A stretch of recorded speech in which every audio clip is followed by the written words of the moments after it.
CrossFit, a fitness revolution, or just another fad? Well, today we're diving into the CrossFit Level 1 training guide, and let me tell you, it's not just about doing burpees until you collapse. Oh, that's interesting. I've heard a lot about CrossFit, but I'm not sure I really understand what makes it different from other fitness programs. Well, that's exactly what we're going to explore. You see, CrossFit isn't just a workout routine, it's a comprehensive approach to fitness that challenges many traditional ideas. The CrossFit Level 1 training guide defines fitness as the capacity to perform well across a range of tasks. It's not just about how much you can lift or how far you can run. So it's more about being well-rounded? Precisely. The guide emphasizes 10 fitness domains, including cardiovascular endurance, strength, flexibility, and even less commonly discussed aspects like balance and accuracy. It's this holistic view that sets CrossFit apart from traditional fitness models that might focus on just one or two aspects. That's fascinating. How do they actually implement this in their training? Great question. They use varied modalities in their training, incorporating elements from metabolic conditioning, gymnastics, and Olympic weightlifting. The focus is on functional movements, exercises that mimic everyday tasks. This makes the training more applicable to real-life situations. It's not just about looking good, it's about being capable in your daily life. So if we're looking at it that way, it's really about creating well-rounded athletes who can adapt to any physical challenge, right? Exactly.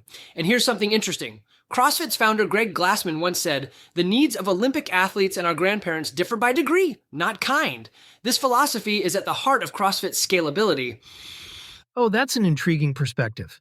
Can you elaborate on that? Sure thing. The guide stresses that CrossFit can be adapted for anyone from elite athletes to older adults. It's all about adjusting the load and intensity while keeping the core program intact. For instance, they provide specific examples of how to modify popular CrossFit workouts like Cindy and Fran. They might suggest doing ring rows instead of pull-ups or reducing the weight for cleans and jerks. That makes sense. But what about nutrition? I've heard CrossFit has some pretty specific ideas about diet. You're right, they do. And it's quite a departure from conventional dietary advice. The guide recommends a diet based on lean proteins, low glycemic carbohydrates, and healthy fats. They're pretty adamant about avoiding processed carbohydrates and sugars, linking them to various health issues. That sounds pretty controversial. Do they have any evidence to back that up? Well, they cite research on hyperinsulinism and its connection to chronic diseases. They even recommend the zone diet, which is based on specific macronutrient ratios. It's interesting how they tie nutrition so closely to performance and overall health. I see. So it's not just about exercise, but about overall health and wellness. Exactly. And speaking of overall health, let's talk about safety. With such intense workouts, you might think injuries are common, but CrossFit takes this very seriously. The guide has a whole section dedicated to the importance of proper warm-ups, cool-downs, and class management. That's good to hear. How do they address the risk of overexertion? Well, they talk about the risk of rhabdomyolysis, a serious condition that can occur from overexertion.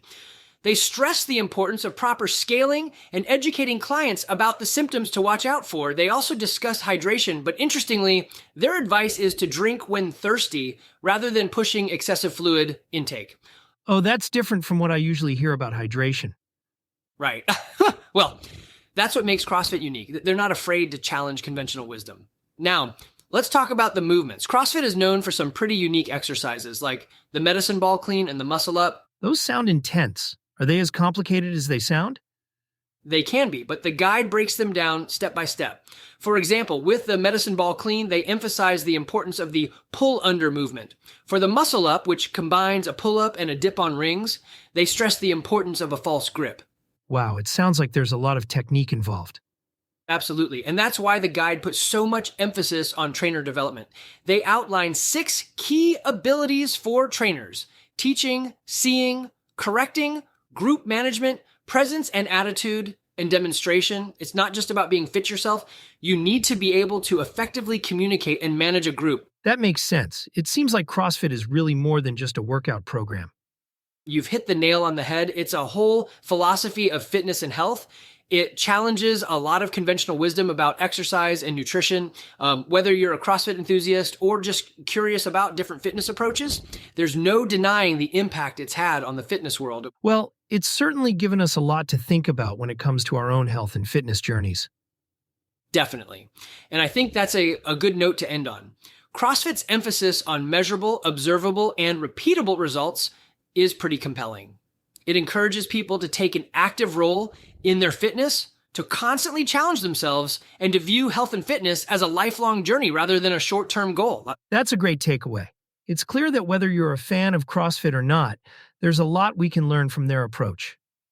Absolutely. And remember, whether you're interested in trying CrossFit or not, the key is to find a fitness approach that works for you, that challenges you, and that you enjoy. Because at the end of the day, the best fitness program is the one you'll stick with. Couldn't agree more. Well, that wraps up our deep dive into the CrossFit Level 1 training guide. Indeed, it does. Thanks for joining us on Gen FM, where we explore the cutting edge of health and fitness. Until next time, keep moving, keep learning, and stay healthy.